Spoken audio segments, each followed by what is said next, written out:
Listín Diario, editorial for November 11th of 2022. No one can draw guidelines for us. The double-sided propaganda of the United Nations against our country is very similar to the illusionism of circus magicians. They place the country in the box of swords and nail vicious accusations of racism and xenophobia in order to stigmatize it as a state that violates human rights.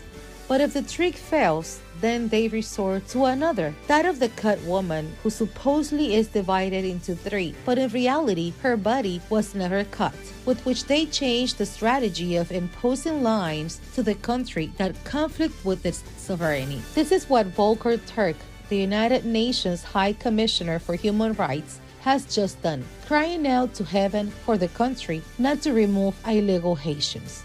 But he went out of his way to call for an end to xenophobia and racially motivated bigotry. Mr. Turk is wrong. This country does not persecute or deport Haitian refugees or persecuted politicians or any other nationality.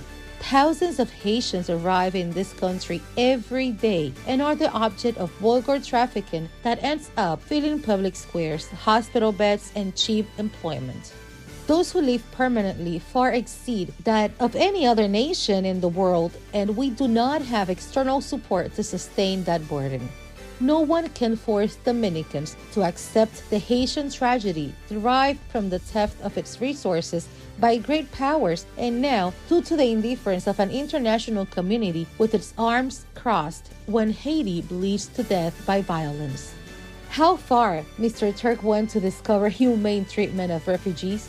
That he observed the figures of the treatment that Austria gives, which he must know very well because it is his country, to the refugees that arrive from the Mediterranean. During 2021, according to figures from the body led by Turk, 39,867 refugee applications were received in Austria from people who fled the war. Of those nearly 40,000 applications, just over 10,000 were accepted and the rest were not even considered.